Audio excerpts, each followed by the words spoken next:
Intro. It was just soup, or so she thought. But that simple bowl would open a door to a secret he had hidden all his life. Anna Thompson never imagined her quiet shift as a nurse would lead her into the story of a man the world had judged but never truly known. She was only 27, soft-spoken, carrying more kindness than she realized. And yet, fate had placed her in the mansion of Edward Miller, a 78-year-old billionaire whose fortune could buy almost anything. Except the warmth he had lost decades ago. The mansion stood like a museum. Polished floors and towering ceilings echoing with silence. Staff moved like shadows, careful not to disturb him. To most, Edward was a name on the financial pages. A man who built empires and burned bridges. But to Anna, he was simply another patient. Frail and human. So she did the only thing she knew, she brought him soup. Simple, warm, ordinary, she thought it was just food. He accepted it with tired hands. His eyes lingering on her face a little longer than she expected. In that silence, something shifted. This is not a story about money. It's a story about how a single act of care can change the meaning of an entire life. If you've ever believed that small gestures don't matter, stay with us. And before we begin, don't forget to subscribe to Hidden Angle Podcast, where untold stories like this one come to life. 1. The soup that started it all. Anna didn't come with riches. Nor did she carry grand solutions. What she brought that day was something almost laughably ordinary, a bowl of soup. The kitchen had prepared it simply. Vegetables simmered slowly, broth clear and warm. But Anna added one small touch. She carried it herself. Rather than letting another staff member deliver it, she wanted to be sure he received it not just as food, but as care. Edward Miller, slouched in his chair by the window, barely turned when she entered. For weeks he had treated every gesture from the staff as routine. Transactional. But this time was different. Anna set the tray before him. Her hands steady but her eyes soft. He picked up the spoon with a slight tremble. Tasting carefully, something flickered across his face. Not joy exactly, not sadness either, but recognition. Perhaps it had been decades since someone brought him something without expecting anything in return. The room, once heavy with silence, seemed to warm with the rising steam. Anna noticed him pause, looking at her as if searching for words he had long forgotten how to say. She smiled gently, said nothing, and let the moment breathe. For her, it was just soup. For him, it was the first reminder in years that he was still human, still worthy of kindness. 2. A house filled with silence. The mansion was breathtaking at first glance, marble floors polished to a mirror shine. Chandeliers heavy with crystal, staircases sweeping upward like something out of a palace. But beauty without voices becomes haunting. Edward's house was not alive, it was an echo chamber of absence. Every sound seemed exaggerated, the click of Anna's shoes against the stone floor, the soft clink of silverware in the kitchen, even the wind pressing against tall glass windows, all of it carried a strange weight in the emptiness. The staff moved quietly, almost like ghosts. No laughter, no conversations, only tasks to be done and footsteps fading down endless corridors. Anna felt it most when she walked the hall at dusk. The golden light of evening filled the rooms, but it was swallowed by the stillness. A house so large, yet it had the atmosphere of a tomb. She wondered if Edward had built his fortune so high that it walled out not just the world, but even the sound of human warmth. Edward himself rarely spoke. He lingered in his chair by the window, staring at gardens no one cared for anymore. His expression unreadable. To him, silence had become both punishment and shield. To Anna, it was a reminder of just how alone a man could be, even surrounded by everything money could buy. 3. Small gestures, hidden meanings. Anna never tried to impress Edward with grand gestures. She adjusted the blanket when the evening air crept in. She placed fresh flowers on the side table. even though he rarely acknowledged them. Sometimes she simply sat in silence, knitting or reading, so that he didn't have to face the weight of his loneliness alone. Edward noticed more than he let on. When she stirred the soup slowly, tasting it before bringing it to him, his eyes lingered on her hands. When she set the tray down and quietly reminded him not to rush, his lips pressed into the faintest curve, something dangerously close to a smile. He never thanked her with words, but the way he watched her revealed something else: recognition. For Anna, these gestures were second nature. To her, care wasn't about extravagance but about presence. To Edward, they became signals, subtle proof that he was still visible, still worth the attention of another human being. In a house where silence had been louder than any voice, every small act seemed to carve cracks into the walls he had built around himself. She might never have guessed it, but those tiny moments were changing him. A spoonful of soup, a blanket adjusted, a smile shared in passing, each one carried meaning he hadn't felt in decades. Little by little, Anna's ordinary kindness was restoring something extraordinary: his belief that life, even near its end, could still hold warmth. 4. The billionaire nobody knew. To the outside world, Edward Miller was nothing more than a headline. He was the man who crushed rivals, who turned small companies into dust and skyscrapers into monuments of his ambition. Newspapers painted him as ruthless, a figure of power wrapped in suits worth more than most people's yearly salary. To neighbors, he was the recluse behind iron gates, a man no one truly saw. But Anna, sitting across from him with a bowl of soup between them, began to notice the cracks in that story. His hands shook not only from age but from something heavier: memories. His gaze, though sharp at times, often drifted far away, as if searching through ghosts that no fortune could silence. There were no portraits of family on the walls, no evidence of laughter once shared. The mansion was filled with marble and glass, but absent of faces that loved him. The billionaire that magazines feared was, in truth, just a man emptied by success. Anna realized this slowly. The Edward the world believed in, the ruthless giant, was only half a truth. The other half was here, hunched before her, worn down not by competitors but by regrets he couldn't outrun. And in that realization, she began to see not a tycoon, but a fragile human being who had spent his entire life being known by everyone yet understood by no one. 5. The nurse WHO saw beyond wealth. Anna never treated Edward like a man defined by headlines or dollar signs. To her, he wasn't the billionaire who once commanded boardrooms. He was an old man whose hands trembled when holding a spoon, whose eyes grew heavy from carrying a lifetime of battles, while others lowered their voices in his presence. Afraid of his reputation, Anna spoke to him plainly, sometimes even with gentle humor. When the staff whispered about inheritance or speculated about his hidden fortune, Anna never joined. She was more concerned about whether he'd eaten enough, whether the medicine left him drowsy, or if he needed an extra pillow to sleep better at night. Her care was practical, but underneath it was something rarer. She saw the human being buried under the empire. Edward felt the difference. He noticed how she never flinched at his sharp tone, how she looked directly at him instead of past him. That gaze carried no calculation, no ambition, only a steady recognition of his humanity.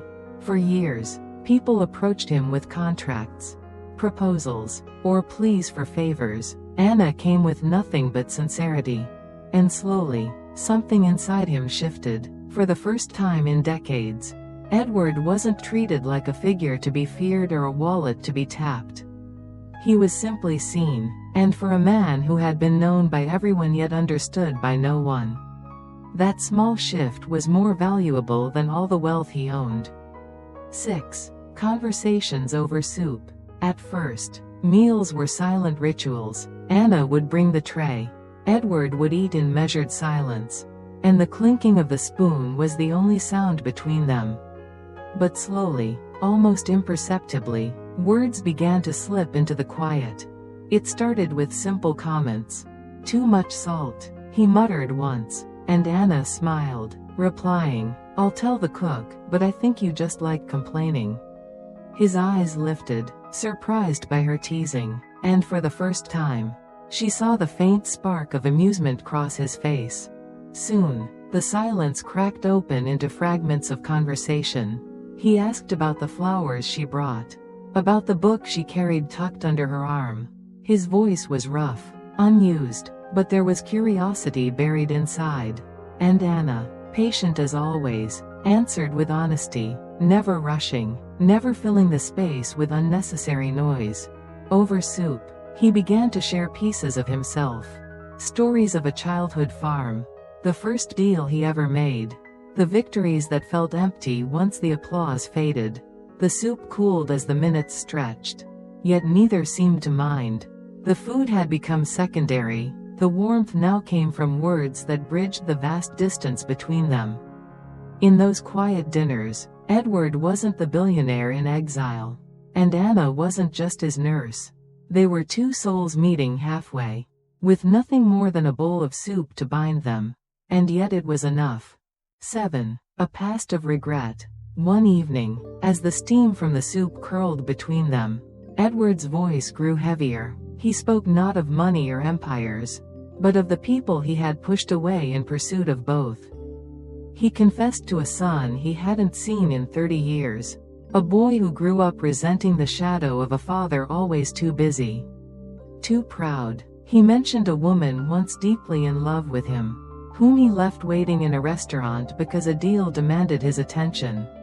"I thought there would always be time," he murmured, staring at the spoon as if it held the years he had lost. Anna listened, her silence offering the kind of space that no courtroom or boardroom had ever given him.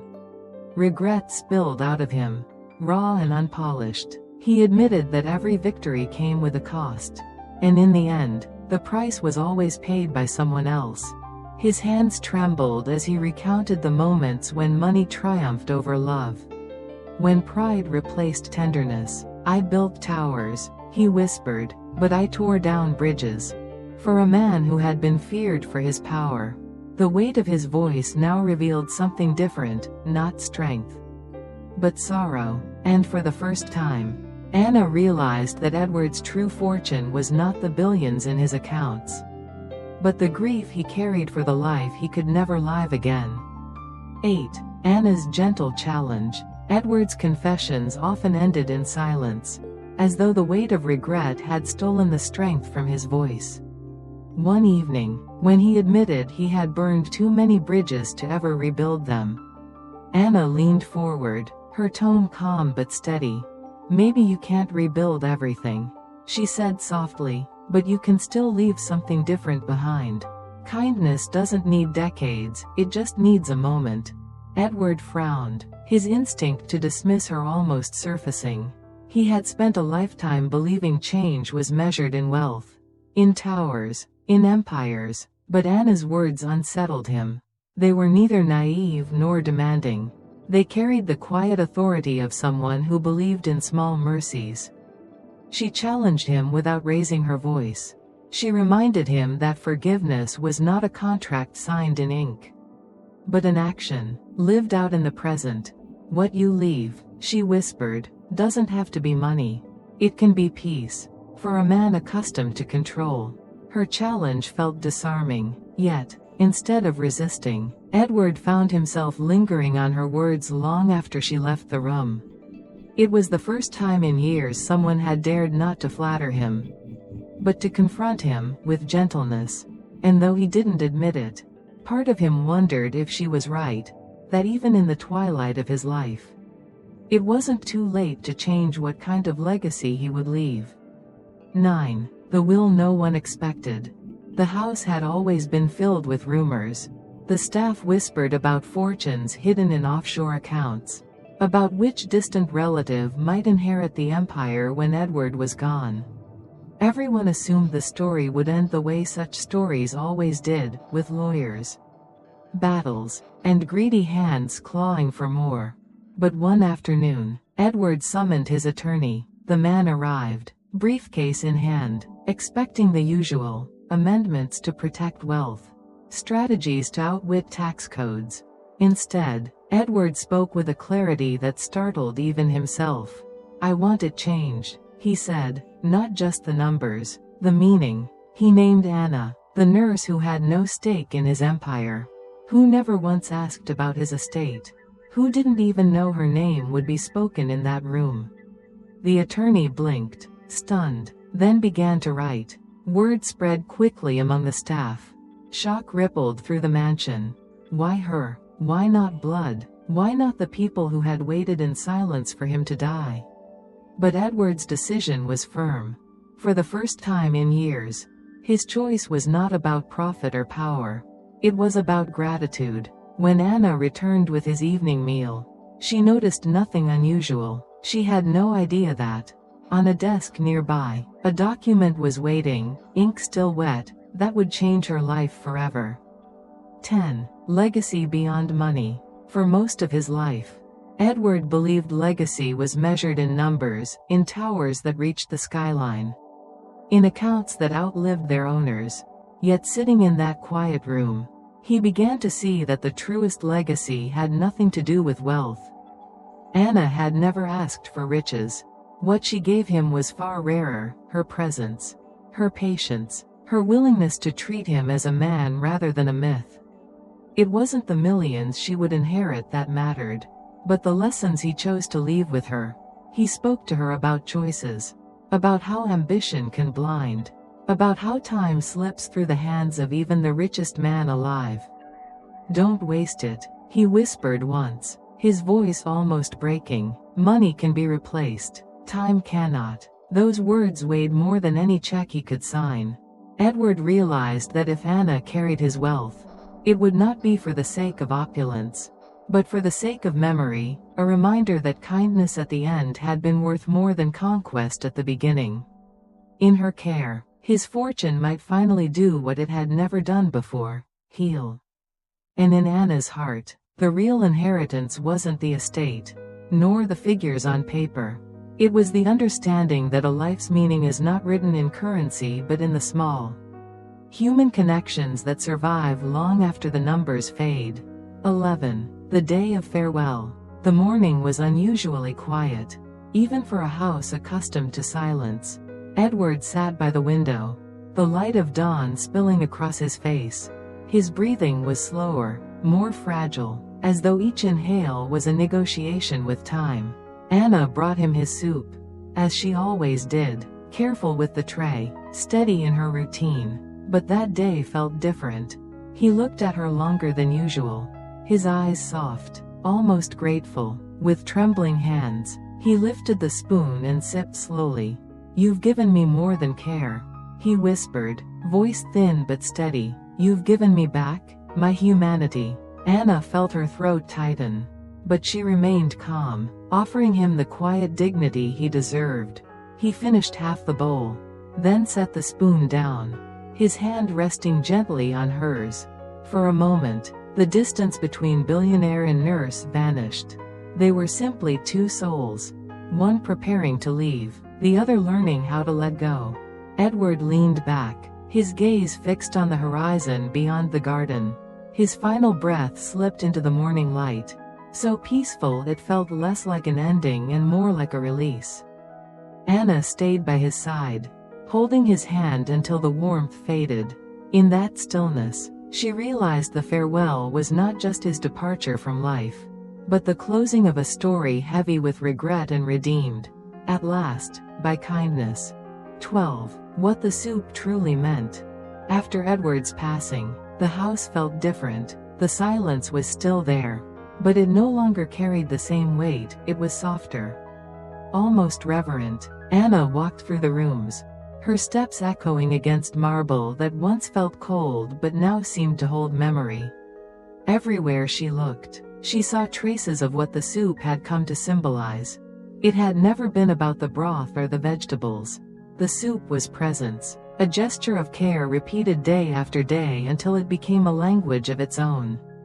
For Edward, each spoonful reminded him he was still seen, still valued, still worthy of being treated with tenderness. For Anna, it became proof that the simplest acts could carry the greatest power, that love does not always arrive with grand speeches, but often in quiet, ordinary rituals. When the lawyer finally placed the will in her hands, Anna trembled, not at the thought of wealth, but at the responsibility it carried.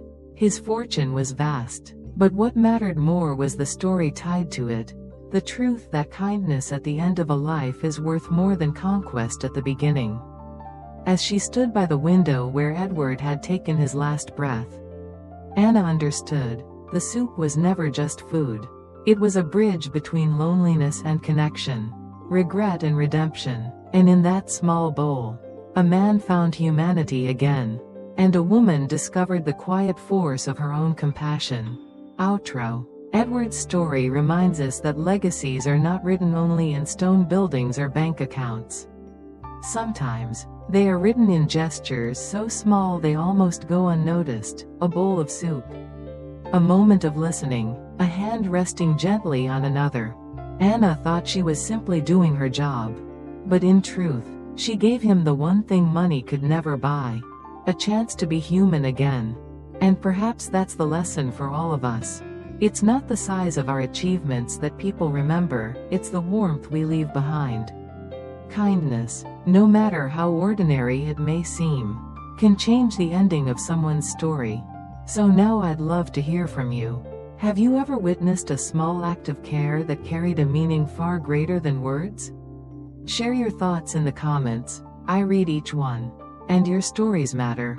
If this story touched you, please give it a like. It helps more people discover the hidden truths we explore here. Share it with someone who might need the reminder that compassion is never wasted. And most importantly, don't forget to subscribe to Hidden Angle Podcast. This is where untold stories live, stories that challenge us, heal us, and stay with us long after the screen goes dark. Until next time, remember, sometimes the simplest act can carry the greatest legacy.